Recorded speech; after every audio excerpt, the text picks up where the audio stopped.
श्रीमती स्मृति ईरानी जी। मैं आभारी हूँ महोदय कि आपने मेरे इस आग्रह को स्वीकार किया कि मैं आपके माध्यम से सरकार का आभार व्यक्त कर सकूं। एक सांसद के नाते, अमेठी की सांसद होने के नाते पहली बार नहीं, माननीय मंत्री के नाते मैंने 2-3 इंटरवेंशंस की आज्ञा भी आपसे इस क्षण मांगने का दुस्साहस किया है। लेकिन विशेष रूप से मंत्री के नाते जब मैं इंटरवेन करती हूँ साहब, तो मैं इस बात से भी प्रफुल्लित हूँ कि जो आज एमओएस साहब पूरा दिन आपके आशीर्वाद से हम सबके विषयों को सुन रहे थे, मेरे साथ संगठन में युवा मोर्चा की इनके पास जिम्मेदारी थी, और आज मैं संगठन की ओर से कार्यकर्ता होने के नाते अपने प्रधानमंत्री को आभार व्यक्त करती हूँ कि युवा शक्ति को भी राष्ट्र की सेवा करने का उन्होंने अपनी कैबिनेट में, अपनी सरकार में एक मौका दिया है। आभार आपके माध्यम से सर मैं व्यक्त करना चाहूंगी कि इस बजट में 1,43,000 करोड़ की व्यवस्था मात्र देश की महिलाओं के लिए की गई है। आभार इस सरकार का मानूंगी कि बच्चों के लिए विशेष, अगर हम सरकारी बजट में आवंटन देखें तो 96,000 करोड़ रुपीस मात्र बच्चों के लिए है। विशेष रूप से मैं वित्त मंत्री जी का अभिनंदन करती हूं कि एससी का बजट 83,000 करोड़ है, एसटी का बजट 53,000 करोड़ से ज्यादा है। नॉर्थ ईस्ट, जहां पर मेरे भी कुछ रूट्स हैं, वहां पर आपने 60,000 करोड़ से ज्यादा का आवंटन करके हम सबको कृतज्ञ किया है। सर मैं आपके माध्यम से विशेष रूप से इंटरवीन इसलिए करना चाहती थी कि इस सदन में मैंने वित्त मंत्री जी के मुख से एक टास्क फोर्स की व्यवस्था को सुना।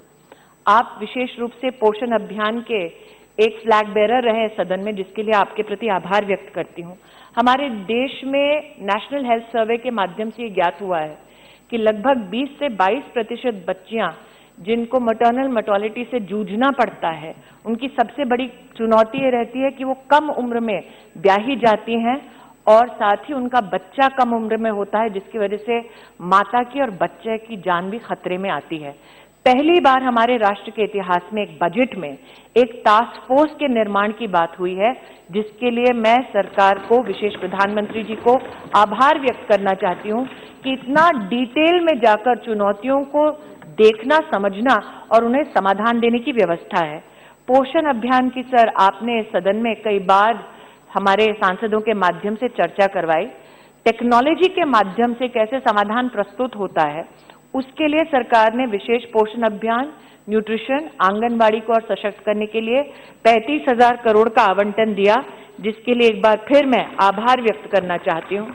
सर एक बात, क्योंकि वित्त मंत्री जी ने अपना बजट का एक पोर्शन ले किया था, महिला सशक्तिकरण और आर्थिक सशक्तिकरण की दृष्टि से एक ऐतिहासिक निर्णय इस सरकार ने लिया, जिसमें एंटी डंपिंग ड्यूटी जो पीटीए की है उसको हटाया। सर ये वो पदार्थ हैं जिससे देश में अपैरल की मैन्युफैक्चरिंग होती है। राजस्थान में भी कई ऐसे अपैरल मैन्युफैक्चरिंग यूनिट्स हैं, सूरत में, तमिलनाडु में, जो सब लालायित थे कि इस प्रकार की घोषणा, ऐतिहासिक घोषणा सरकार के माध्यम से हो। आपको ज्ञात है सर कि अपैरल में 70% जिन लोगों को नौकरियां मिलती हैं उसमें से महिलाएं हैं। तो एक बार फिर महिला को सशक्त करने के लिए, अपैरल इंडस्ट्री को कंपेटिटिव बनाने के लिए मैं आभार व्यक्त करती हूँ। नेशनल टेक्निकल टेक्सटाइल मिशन पहली बार देश में बजट में स्थान पाता है 1480 करोड़ के माध्यम से, जिसके लिए आभार व्यक्त करती हूँ। प्रधानमंत्री जी ने इसी सदन को और दूसरे सदन में भी जनता को अवगत कराया कि हमारे देश में पहली बार सैनिक स्कूल में बेटियों की भर्ती को भी इसी सरकार ने अलाउ किया। सर मैं दुस्साहस के लिए क्षमा चाहती हूँ कि मैंने अंतिम घड़ी में आपसे समय मांगा, आपने समय दिया, उसके लिए आभार व्यक्त करती हूँ। मैं जिस कॉन्स्टिट्यूएंसी की प्रतिनिधि हूँ सर, बार बार हमारे प्रधानमंत्री पर यह आरोप लगता है कि हम पक्षपात की राजनीति करते हैं। उस कॉन्स्टिट्यूएंसी में आज से 5 साल पहले भारतीय जनता पार्टी का कोई भी प्रतिनिधि इस सदन का नहीं था, फिर भी हमारे प्रधानमंत्री जी ने पहली बार अमेठी में सैनिक स्कूल दिया 60 करोड़ की लागत से, उसके लिए आभार। पहली बार, और ये सर शायद संयोग है प्रभु का कि जो आज वित्त मंत्री हैं वो उस वक्त डिफेंस मिनिस्टर हुआ करती थी, और प्रधानमंत्री जी के आशीर्वाद से, योगी जी के सहयोग से अमेठी में AK-203 की राइफल 5,000 करोड़ की लागत की तब मिली जब मैं सांसद नहीं थी। ये सबका साथ, सबका विकास को परिभाषित करता है और आज अमेठी में सबका विश्वास को परिभाषित करते हुए सद्भावना भवन माइनॉरिटी मिनिस्ट्री के माध्यम से बनाया जा रहा है, उसके लिए भी। और इसका प्रावधान यह है सर, मुझे अवगत कराया गया है कि उस इलाके में ये बनता है जहां पर कम से कम 25% आबादी अल्पसंख्यकों की होती है। इसीलिए आज चाहे मैं यहाँ पर सदन में वो महोदया प्रस्तुत नहीं है, विपक्ष की वो नेता हैं और रायबरेली की सांसद हैं। रायबरेली जहाँ पर हमारी पार्टी का कोई प्रतिनिधि चुनकर नहीं आया, लेकिन रायबरेली, सुल्तानपुर, प्रतापगढ़ के जो सड़क निर्माण की व्यवस्था की इस सरकार ने, 3000 करोड़ से भी ज्यादा लागत की सड़कें बन रही हैं। मैं आभारी हूं और बार बार हमसे कहा जाता है कि अपमानित करते हैं हम कांग्रेस के नेताओं को।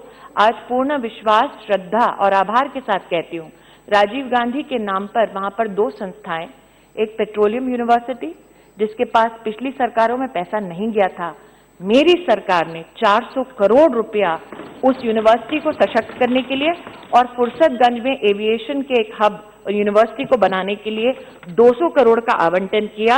एक महिला को सशक्त करने के लिए जल जीवन मिशन के माध्यम से हमारी सरकार ने पहली बार ये कल्पना राष्ट्र के सम्मुख प्रस्तुत की कि हर गांव में पानी की सुरक्षा को लेकर महिला ही सशक्त होगी। और धन लक्ष्मी ने धान्य लक्ष्मी की कल्पना जो इस राष्ट्र के सम्मुख प्रस्तुत की कि सीड स्टोरेज के लिए ग्रामीण अंचल में महिलाओं के सेल्फ हेल्प ग्रुप के माध्यम से काम होगा, उस धन लक्ष्मी को आज धान्य लक्ष्मी को सशक्त करने के लिए। और अध्यक्ष जी, आपको विशेष महिला विषय पर बोलने देने के लिए मुझे जो इजाजत आपने दी उसके लिए आभार व्यक्त करते हैं।